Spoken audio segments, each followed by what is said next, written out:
We're excited to have today Glen Cathey with us for a bonus March lecture. Now, Glen is a longtime friend of the CXR community, and we have long admired his work. Now, today, Glen's going to be talking with us about introversion and why it should be considered in your diversity inclusion efforts. If you are an avid social media fan and you want to share some nuggets, quotes, or any of those aha moments during the course of our meeting, we do encourage you to use the hashtag CXR lecture, all one word, wherever you post or share. And as an FYI, we primarily will be sharing on LinkedIn with that hashtag.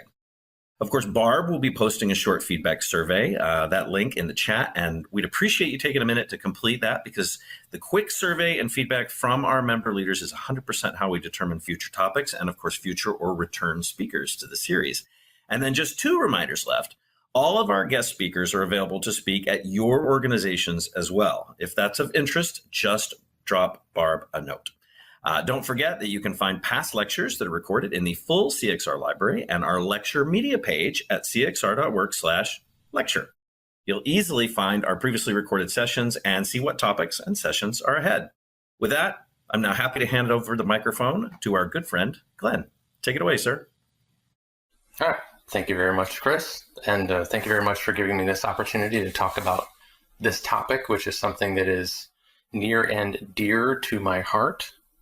I wanted to start off by just sharing some stories, and you get to look at a much younger version of myself from actually, I think that's taken from the year that I actually got into recruiting, which was back in 1997.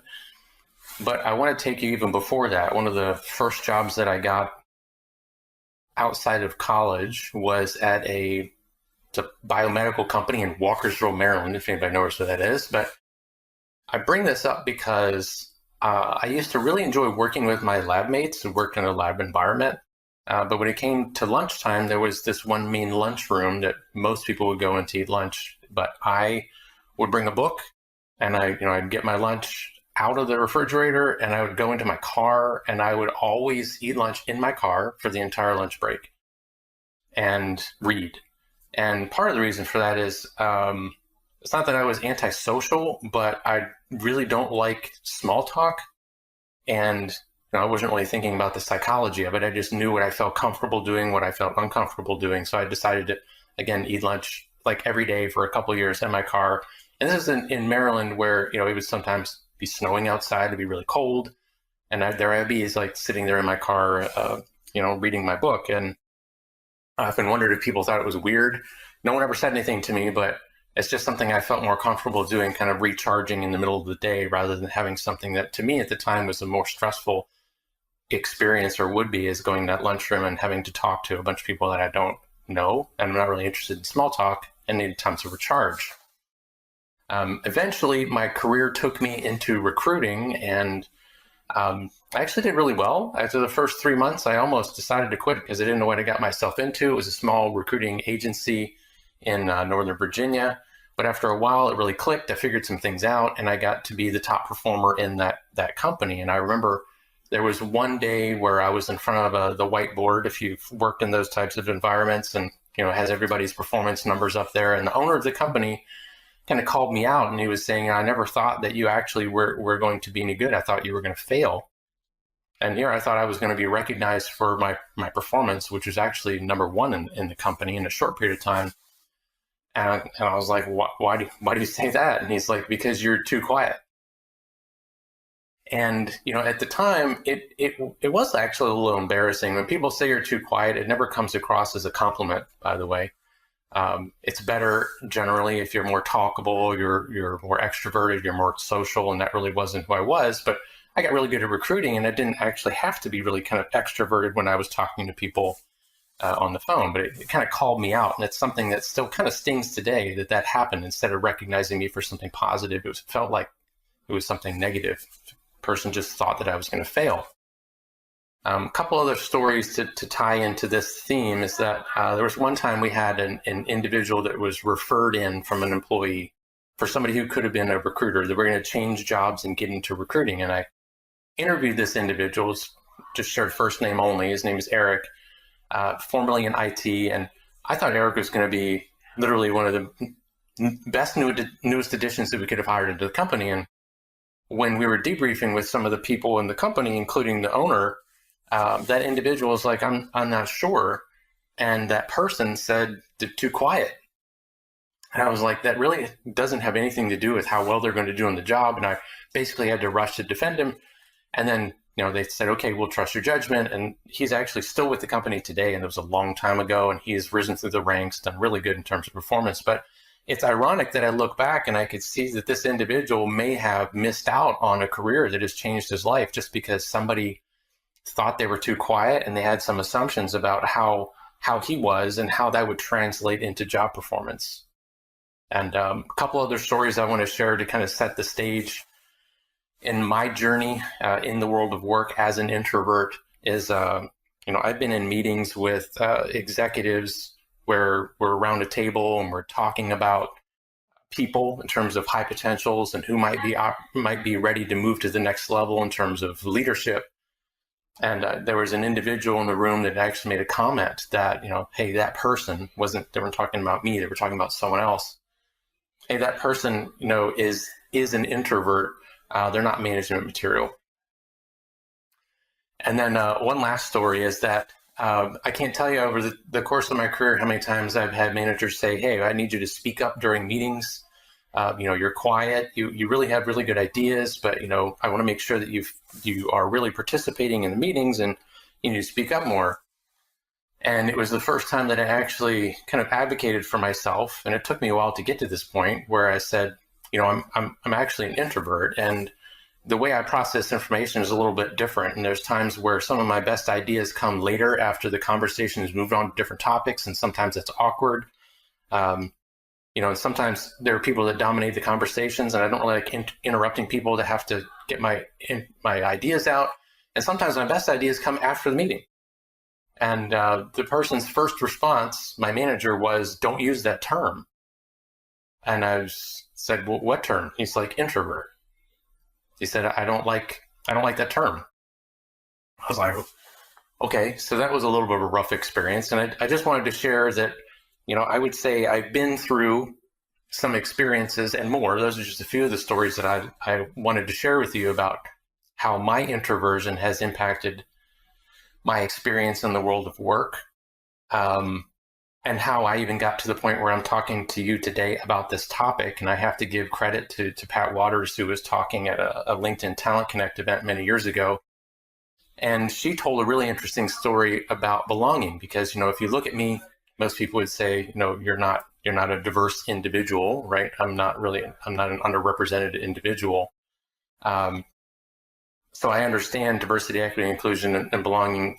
Certainly I do, but I will never know what it's like to be someone who I'm not.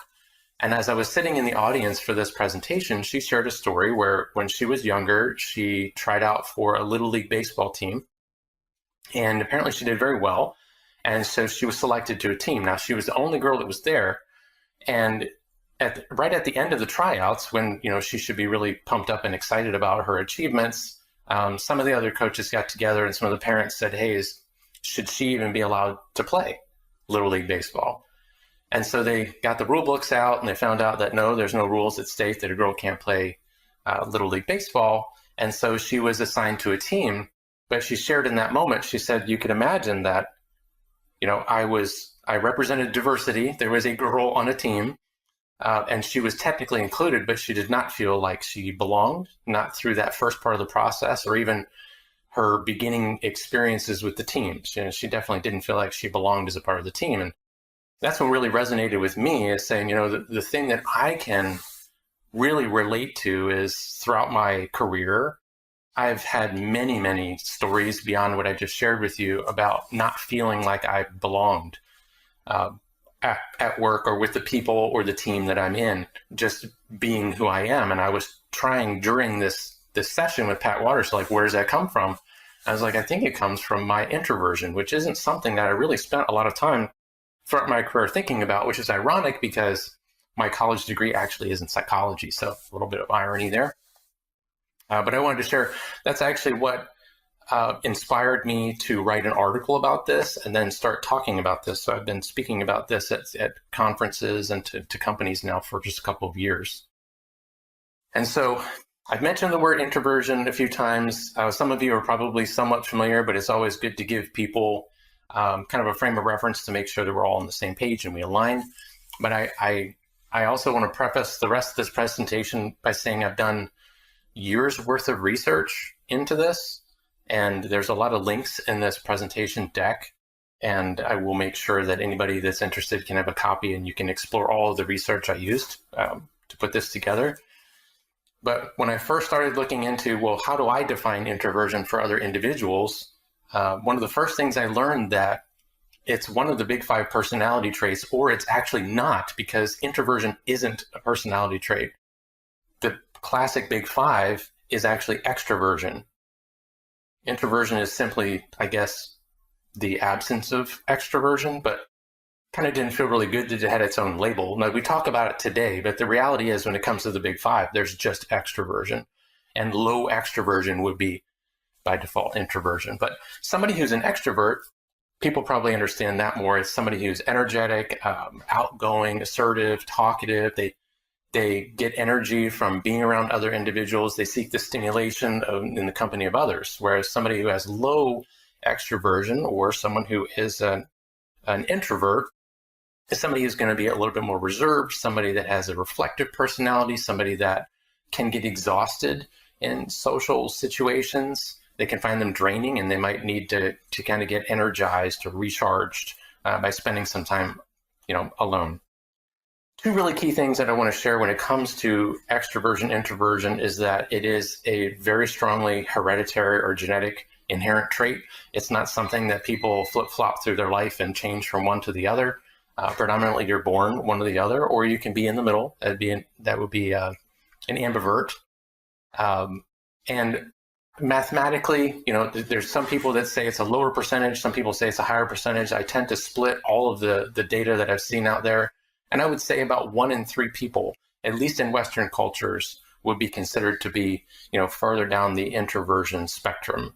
And I do want to point that out. It is the spectrum. It's not like you have to be either one or the other. You can be slightly introverted, you can be slightly extroverted, and you can also be an ambivert, somebody who's kind of like right in the middle, or you can be skewed, in one direction or the other on the spectrum. So I like to point out that one of the reasons why I think personality, and specifically I focus on introversion, extroversion, is the fact that it's an invisible diversity trait, and that it cuts across all other types of individuals, right? Whether it be a gender, a race, ethnicity, or an age, nationality. It's something that you typically can't see, and it can stack on other diversity characteristics.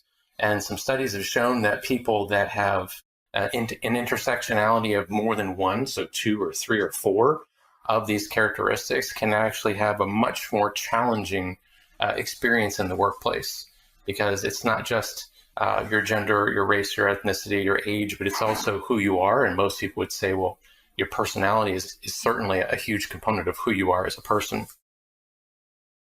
Something just to be really aware of is the fact that it's invisible, right? It's easy for us to not think about, and there's more that's being written and spoken about on this topic now, but historically most people wouldn't consider, personality to be a part of diversity, equity, inclusion, and belonging. So just to explain a little bit more about introversion and extroversion, when it comes to introverts, you're going to have things that I would call strengths, and I'd also call challenges. I wouldn't necessarily call them weaknesses.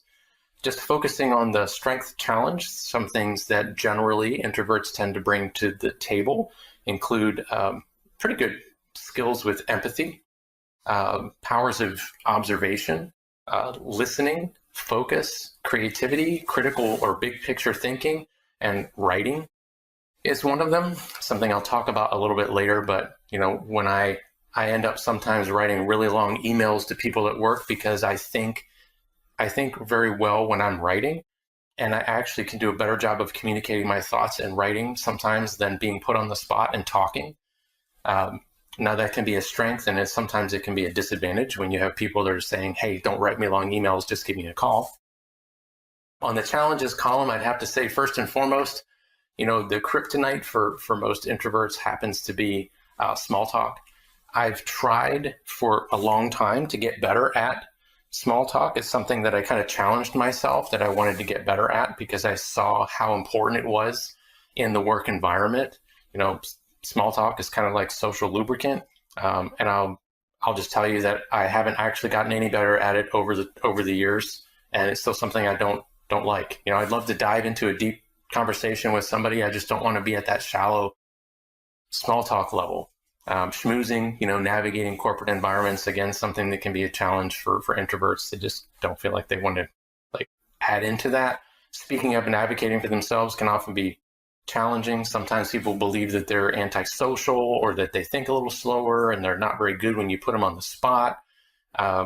Suffering from social and media, meeting fatigue, open office environments. Although I know some people are able to work from home now, but when you are in the office or if you've ever had to, open office environments are definitely not very conducive to introverts bringing their whole selves and all of their energy to work, unless you have a place where they can go and kind of recharge throughout the day.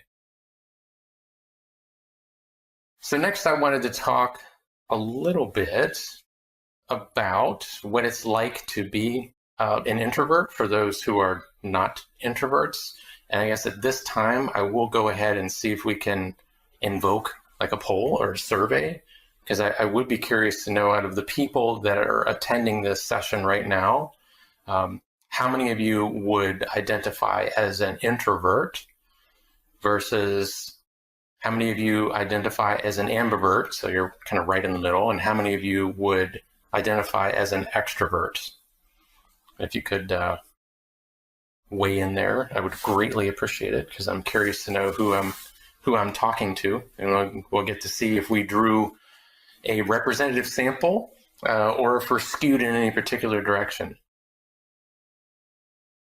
Have to admit, I'm surprised that we have so few extroverts, and maybe that's because introverts are more drawn to this topic. That could be seen as a weakness, though, sometimes, because the problem with extroverts outnumbering typically introverts is that that's where you can actually get disparate treatment. And we'll see how there are some systemic effects when it comes to introversion and extroversion. So nice to see really good representation from the introverts. And some people are like, well, I don't really feel like I'm an introvert or extrovert, so I can understand that you might be an ambivert. So really interesting to see the distribution here. So thanks for weighing in on that. I appreciate it. So I'm going to share with you, I'm going to be very transparent, hopefully a little bit vulnerable. I didn't just put that whole, less than or greater than sign, depending on how you look at it, in there just because it's typically, a 1-to-2 ratio and that extroverts outnumber introverts.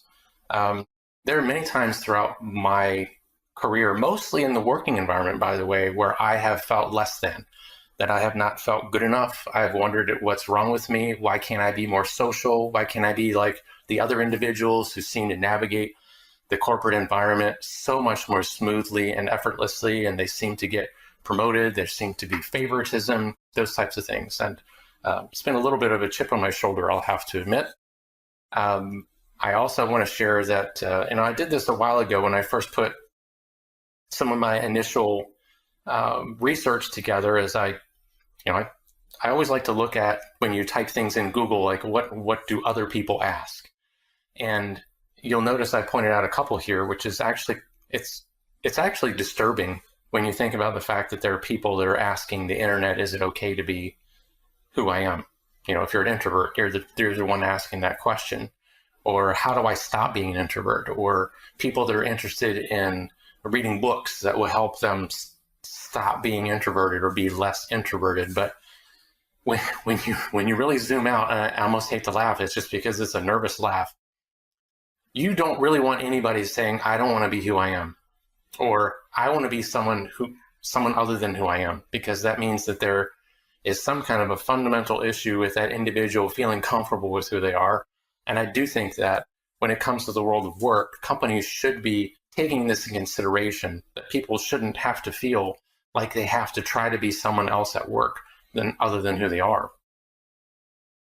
And again, in my research, I found a really interesting forum that was about essentially discrimination in the workplace around introversion. And I just wanted to share a couple of quotes because, some of you might be saying maybe only Glenn has had these types of experiences, but I know that I'm not alone. And that's part of the reason why I started talking about this, is I wanted to shine a light on it, because I know that many introverts have felt this way at work and trying to make a difference in this space.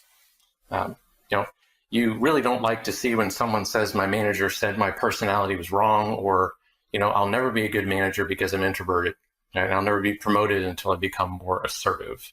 And the person says, I've never felt as hopeless as I feel now. So these are people going on, the internet and talking about these topics, specifically around discrimination in the workplace.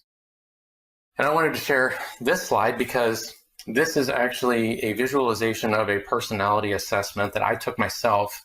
And I like to point out that one of the first things that I noticed is that it doesn't look good just visually at a glance, right? Because you would think that a good person would be someone who is, at the edges of all of them. You want to be a 10 around being conscientious, right? Who doesn't want to be really conscientious or really open or have a lot of emotional stability, right? But you'll see that I was ranked low on extroversion, which makes it look like that's some kind of a handicap. And then I'm actually even lower on agreeableness, which is interesting. But when it comes to agreeableness, there's been studies that have shown that extroverts tend to go along with the majority opinion, whereas introverts tend to not conform.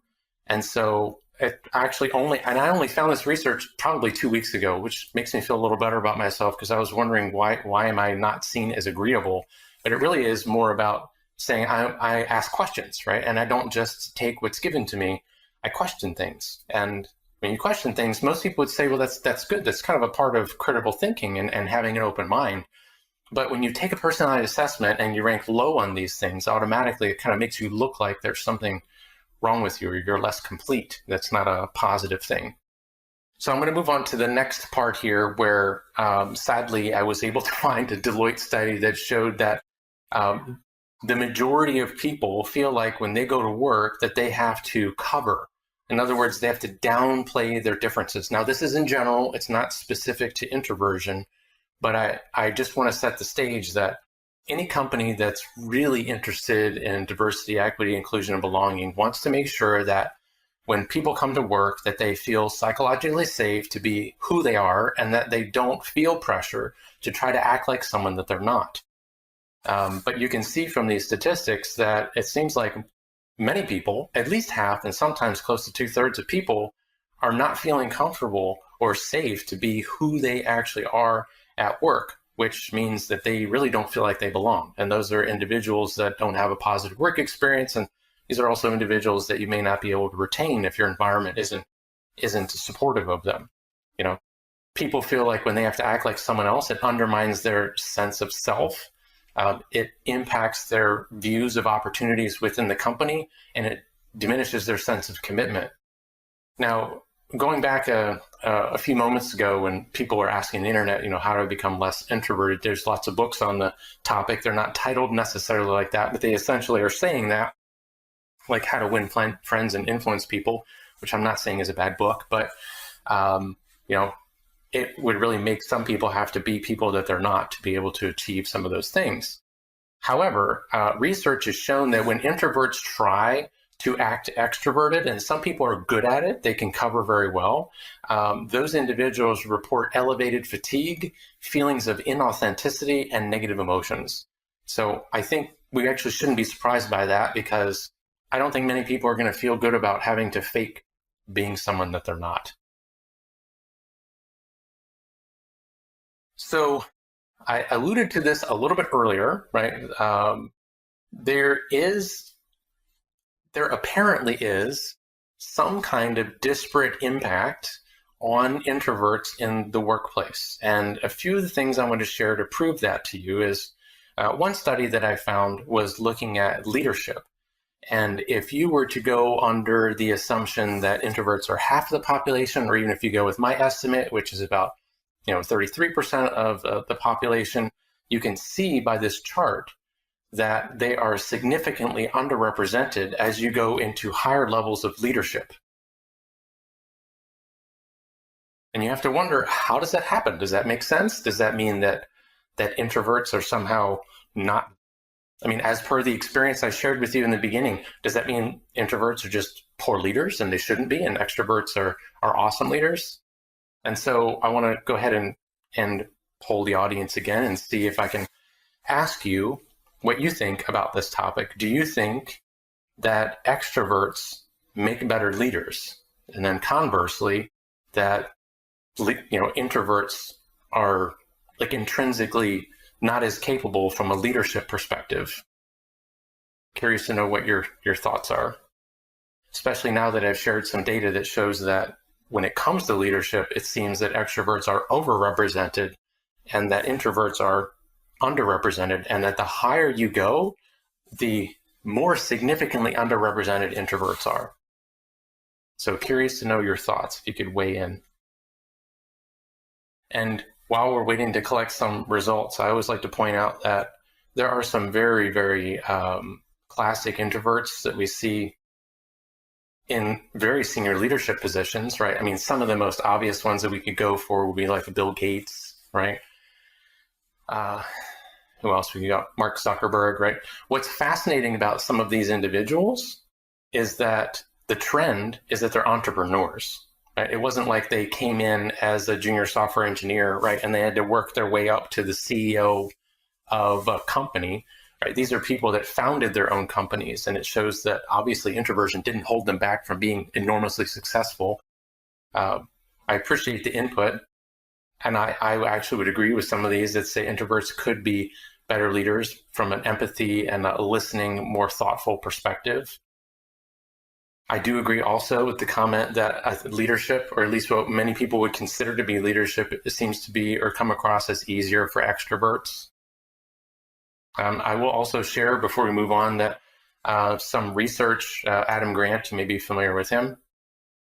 He did a really interesting study that proved that in some environments, especially where you have people who are capable of self-direction, that introverts actually outperform their extroverted peers. And this is with people where you can allow people the room and not micromanage and let them kind of run their course. You're still leading them, but you're providing more guidance and coaching than like managing. So if you want to look that up, that study is actually quite interesting. But in general, other studies have shown that there's really no difference in the quality of leadership between introverts and extroverts. It's not that introverts are somehow less capable. So thank you for sharing your thoughts there. I appreciate it. Now, maybe just as disturbing as the leadership underrepresentation is multiple studies globally. So this isn't limited to just the United States. This happens in multiple countries around the world. They have found that extroverts out-earn their introverted counterparts by as much as $500,000 over the course of their lifetime. Right? So if you're like me, you have to think of, well, why are introverts underrepresented in leadership, and why are they not being paid as much on average? And one of the first things that I go to is I think that's probably indicative of affinity bias, that people get into leadership, you promote the obvious leaders, which might be the extroverts because they're just outgoing and they're more talkable, and they also promote themselves more, and they're also better at networking within the company, right? So I think it gives them some advantages, if you want to call them that, to be able to navigate the environment, to be able to go up the ladder. I also know that introverts tend to be less comfortable when it comes to like negotiating salary or having those types of more like self-promotion, like look at me. And, when it comes to trying to navigate corporate environments, sometimes you really do have to kind of show off and look at me and be your own biggest cheerleader in terms of explaining to other people why you should be promoted. But I did want to share these data points because it shows you clearly that something is going on, and the outcomes for individuals that are introverts are not always equal. And as I mentioned before, it's an invisible diversity trait that cuts across all others, right? So imagine, if you're a female introvert, I've even read an article. I'm going to use the article's term. It's like they're facing a double whammy at work in terms of difficulty navigating the environment. So it can stack up 3 or 4 deep when it comes to the intersectionality of diversity characteristics. So this is where I'm going to kind of tie it into neurodiversity, because, and most people wouldn't say, well, hey, Glenn, personality in terms of the dimensions of introversion, extroversion, that's not really atypical, right? You would consider them to be neurotypical unless they were somebody that had autism or Asperger's or ADHD, dyslexia. However, I do want to go ahead and show you at least a few studies that have shown that there are differences at the brain level between introverts and extroverts. And I guess you could very easily argue that if there are brain level differences, wouldn't that be the very definition of neurodiversity? One study showed that introverts have thicker, larger gray matter than in the prefrontal cortex than extroverts, and that just happens to be the area that's associated with decision-making and abstract thought. That could explain why it takes some introverts, like me, more time to think about things and come up with ideas. It may explain also and tie into this other study that used PET scans that looked at the differences between the primary flow of blood through the brain. You can see on the left that there's a little bit of a longer, more complex pathway for the primary blood flow within the brain, and that's more associated with the acetylcholine neurotransmitter, whereas on the right, there's a shorter, less complicated path that's more associated with the dopamine neurotransmitter. And if this works, maybe you weren't surprised that the introverts on the left, the extroverts on the right, this isn't about better or worse, right? It's just about different. And that's what I'm trying to show, is that we have multiple studies that show that there are brain level differences between introverts and extroverts. And I try to argue that this is part of the reason why we should consider introversion and extroversion within diversity, equity, inclusion, and belonging. Not just because your personality comes from your brain, where else would it come from? But also medical studies that show that that is a core element of neurodiversity. And I also like to tie this into cognitive diversity, because I honestly feel like we should be moving more in this direction in terms of the conversation when it comes to diversity. Really famous exercise, links are in the slides. It's ran this over 100 times over 12 years, and they found that the teams that outperform are the ones that are cognitively diverse, meaning that they didn't find any correlation between gender, ethnicity, or age. The outperformance was all about cognitive diversity. And what is cognitive diversity? It's essentially differences in perspective and information processing styles. And differences in perspective can certainly be tied into other elements in terms of how you're raised, the culture you came from. Those all give you unique perspectives, and I think that adds into cognitive diversity. But I'm making the argument today that introversion, extroversion is also a factor within cognitive diversity. So ultimately, before I get into some things that I think everybody can practically do in the workplace to try to make it an environment where people can feel psychologically safe to bring their authentic selves to work, I'm really just trying to make the case that there are differences between introverts and extroverts that we need to be aware of and that we should recognize, and we can't do something about something we're not aware of. So first, it's shining a light to identify it. And I also like to point out, again, it's not the first time I mentioned it today, that because introverts tend to be, at least in Western cultures, within the minority, that puts them at a disadvantage in terms of who gets to kind of run the show, right? I've already showed you the disproportionate amount of extroverts, the overrepresentation of extroverts in leadership, which again, that impacts people and also their income, as we could see. So I'm trying to move us in a direction in the future where there is less differential treatment and outcomes for introverts in the workplace. So now I'm going to roll into a number of things that you can do in the workplace to make it a safer place for people to feel comfortable being who they are, and hopefully stop asking Google, how do I stop being an introvert?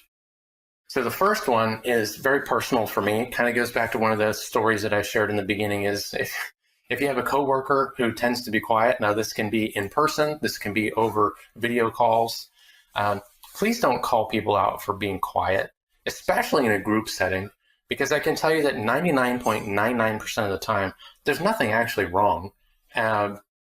It's really just, they're just being who they are. Many introverts, including myself, tend to be more quiet.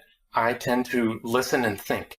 It's not that I don't have things to say, but sometimes I take a little bit longer to form those ideas. And when I'm ready to communicate them, I'm ready to communicate.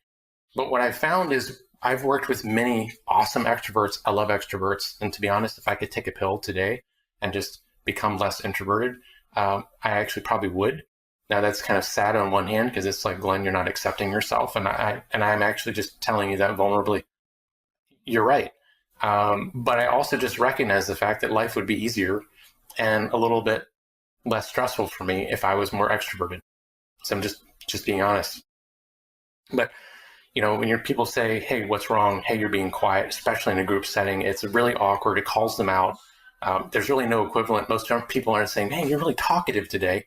Maybe that happens 1 in 1,000 times, but, you know, the reality is most people seem to appreciate people that are talkative like that. And people who are extroverted and more outgoing are kind of, they don't really know what to do with an introvert. And so that's why they ask this knee-jerk, it's like, why are you so quiet? It's almost like there's something wrong because you're not behaving like me. It's kind of that affinity bias. It's like, you're not like me. What's going on here? Why are you so quiet? So I know I've spent a lot of time on this, but man, you would make a lot of introverts happy if you just stopped calling them out for being who they are, especially in a public environment. So just don't call people out. There's generally nothing wrong. They're just being who they are. So the next thing is if you really care about diversity, you have to embrace the fact that there are differences. Meaning, when people are acting differently than you act, when people are acting differently than maybe you think they should act, that's okay. That's part of diversity. You should embrace that. I think one of the best things that's come out of my research and my time thinking about this and presenting on it is just getting people to think more about, hey, I'm me, and here's how I work best. But everyone else is not me. So you should take the time to ask, whether you're a leader or it's a coworker, just ask the question. Hey, by the way, here's how I work best. How do you work best? And that might mean I may not be the one who speaks up first in meetings. It might mean that I'm going to write you long emails, getting my thoughts out. And I don't want to jump on a call and be caught off guard and have to give you my best input off the top of my head, because that's just not how I work. That's not how my brain works. You want my best input. You want my best output. This is who I am, and here's how I can give it to you. And people need to just be aware that everyone's different, and it's not just how they look, it's also how they are and how they process information. And, these are things that people just need to be really aware of when it comes to information processing. That's that cognitive diversity I talked about, and also communication preferences.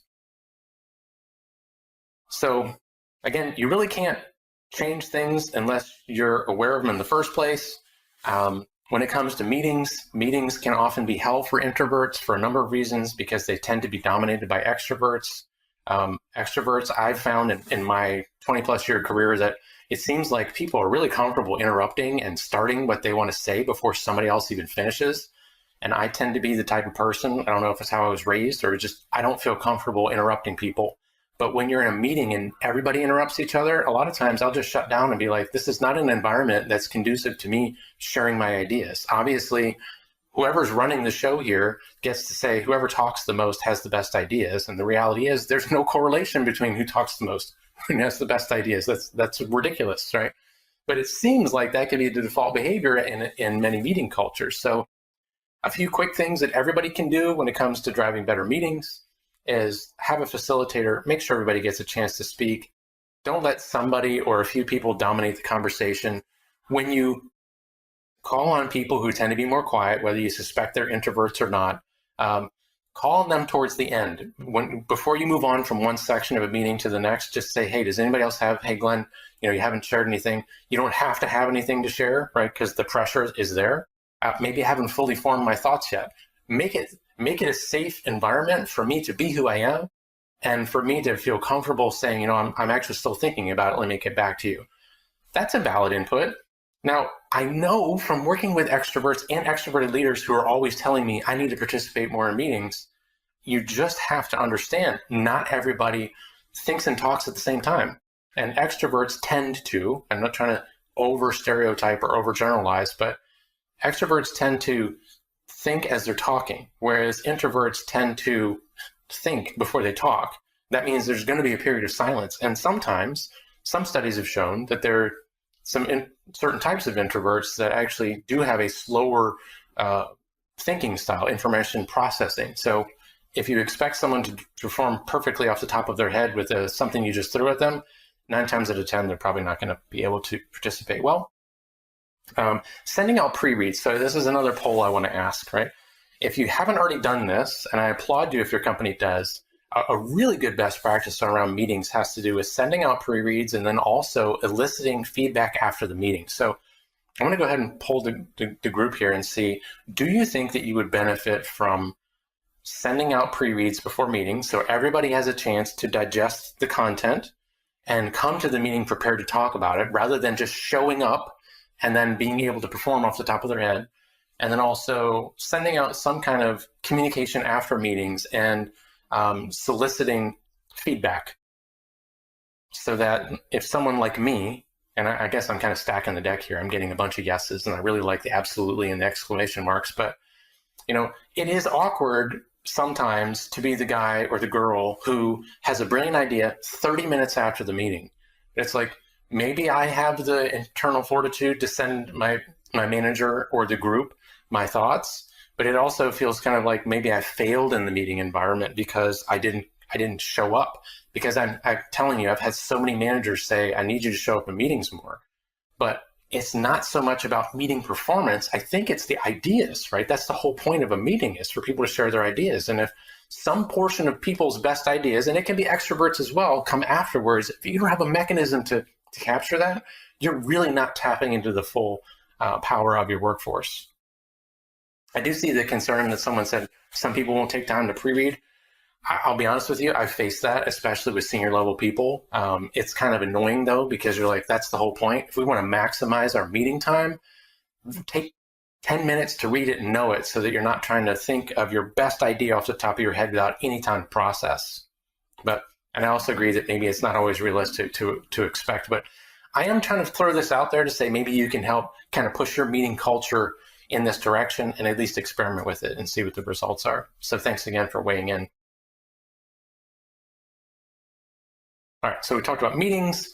I'll talk about group work quickly. I can tell you from my own personal experience that brainstorming sessions are also often hell. The group that I'm with, there's usually an extrovert, that person dominates it, and there's just a bunch of talking.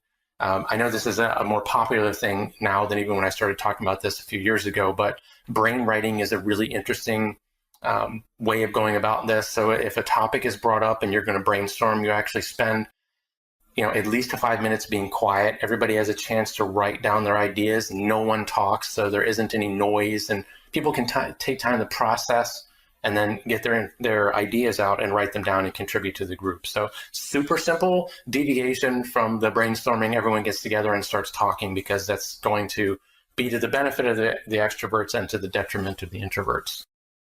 When it comes to interviewing, this is really tough. I actually love this quote from Bruce Anderson from LinkedIn. It's true. The classic interview, it actually is almost engineered for extroverts. People that are really good at being confident and having some charisma and making small talk in the beginning. And when I say fast talking, I don't mean like fast talking, making it up. I like coming up with answers immediately to questions when they're posed. These are things that many extroverts excel at. So that correspondingly puts introverts at a disadvantage. So what I try to do is tell people that when you're conducting interviews, that you need to be aware that it's human. It's actually something called the stereotype content model, where we all know what people say about first impressions, but there's actually studies that show exactly the dimensions by which you are unconsciously judging people when you're making those snap decisions. And it's around warmth, like how much do I like you? And then there's competence. It's like, how quickly can I get a sense of if this person knows what they're talking about?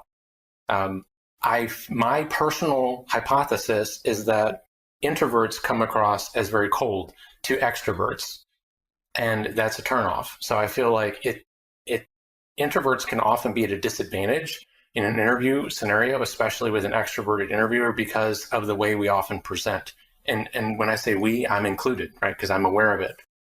You don't want to judge people based on how awkward they are. You're not judging people on how social they are. That's really not the whole point. Even as a recruiter, like I was the top performing recruiter in my company, and I wasn't antisocial, but I was an introvert. And again, I was even told that I probably should have failed because of how quiet I was. But it shows that how social I was or how good I could have performed during an interview. And obviously I did well enough to get the job, but I think they were just rolling the dice on me, to be perfectly honest. Had nothing to do with my ultimate performance in the end.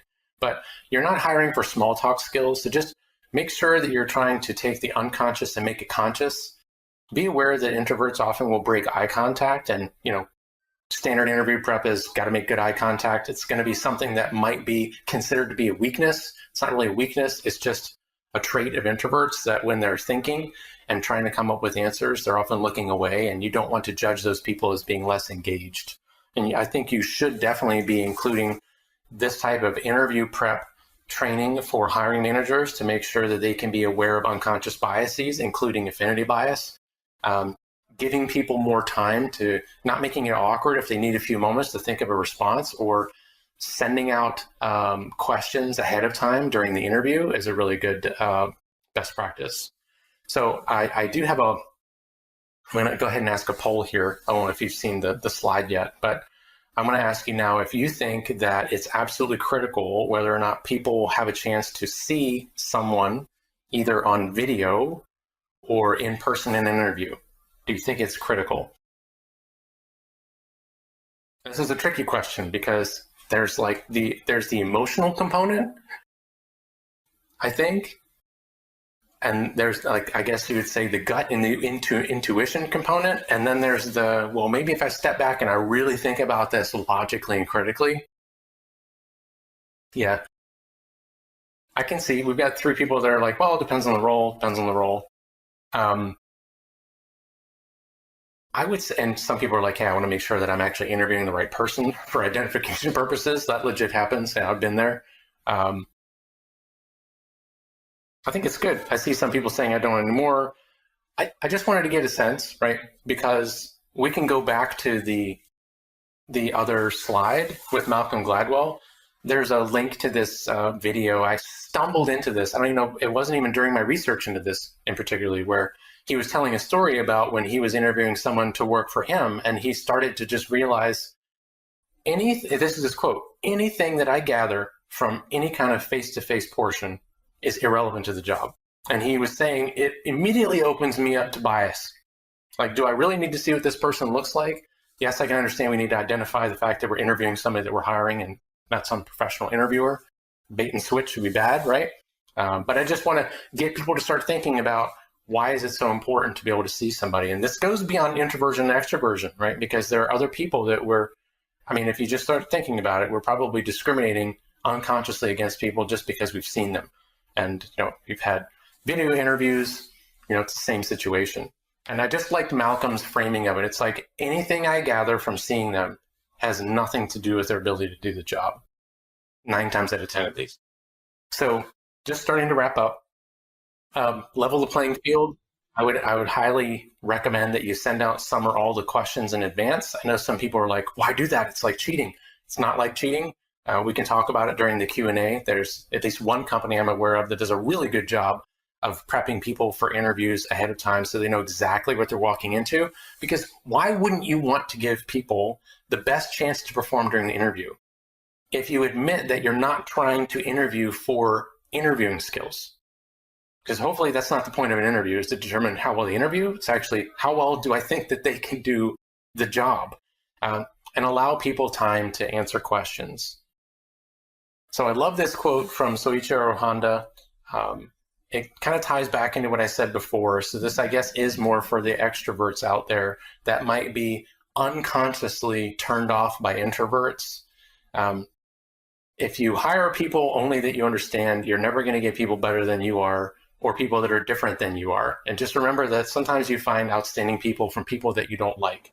Now, I don't mean these are people that deserve to be hated because they're evil. I just mean, how often do people end interviews and they're like, I really liked her, I really liked him.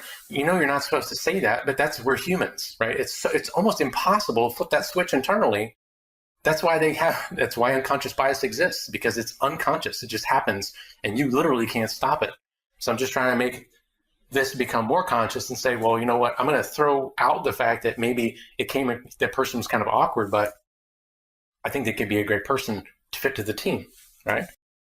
I also recommend that you think about creating like an employee or a business resource group around introversion. A couple of notable companies have done that already.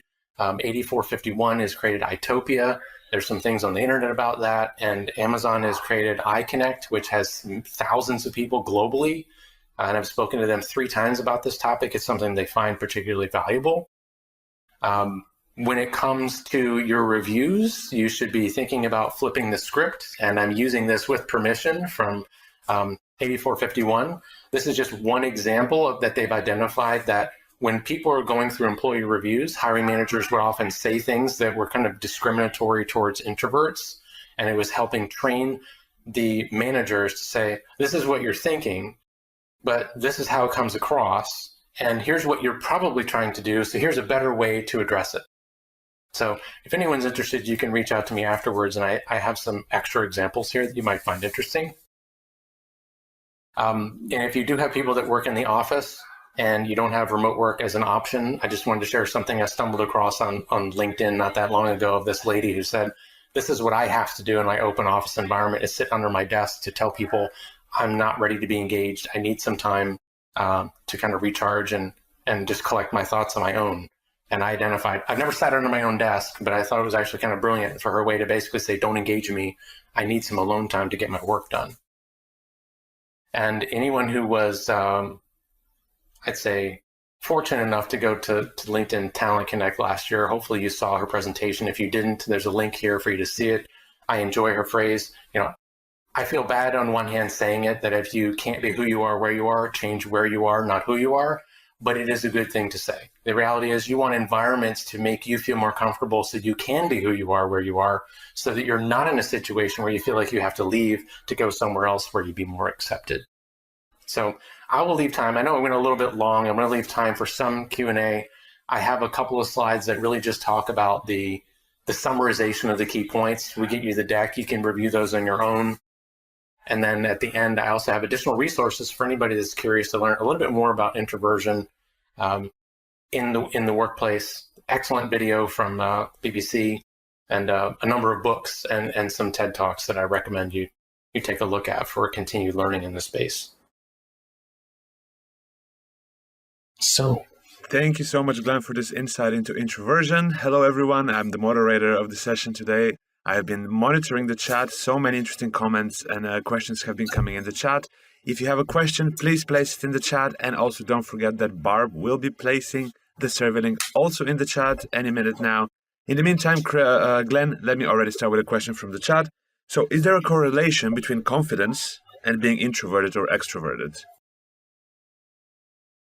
That's a great question. Off the top of my head, I would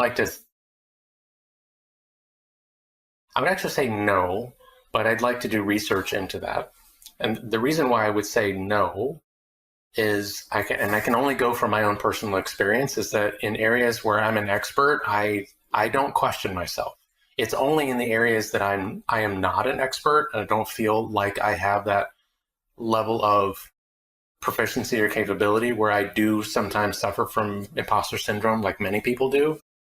But I definitely have confidence in certain areas, and I definitely identify farther down on the introversion spectrum. But that's also not to say that some people don't suffer with that themselves, and it might not even. And it depends on the definition of confidence, right? Is it being confident to speak up, right? Because you may actually be confident in your ideas, but you may lack confidence in speaking up in public settings or in group settings. To follow up on what you just mentioned, imposter syndrome, would you say that introverts are more likely to suffer from imposter syndrome?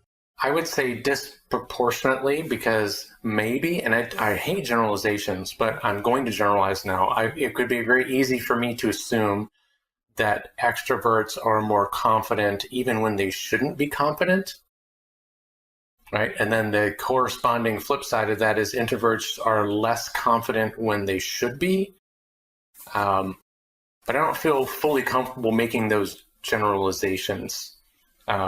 I like the question, and I'm going to play my introvert card and say, I need to think about that further, and I'm going to do some research. I'm also going to go ahead and throw out to the group, any questions that you've collected, if you summarize them and send them to me, I will answer them thoughtfully and send them back to the entire group, because I don't want to miss any questions. And sometimes my best responses are not going to come off the top of my head, as per this whole presentation. Some of them are going to come when I get a chance to reflect and do research, and I want to do proper justice to the questions. That's okay. Completely fair. Of course, that is completely fair. So we still have 3 minutes left. So then let me ask you a bit of a different question then. In your opinion, would you say the pandemic times have completely changed how people view themselves on the spectrum of introversion?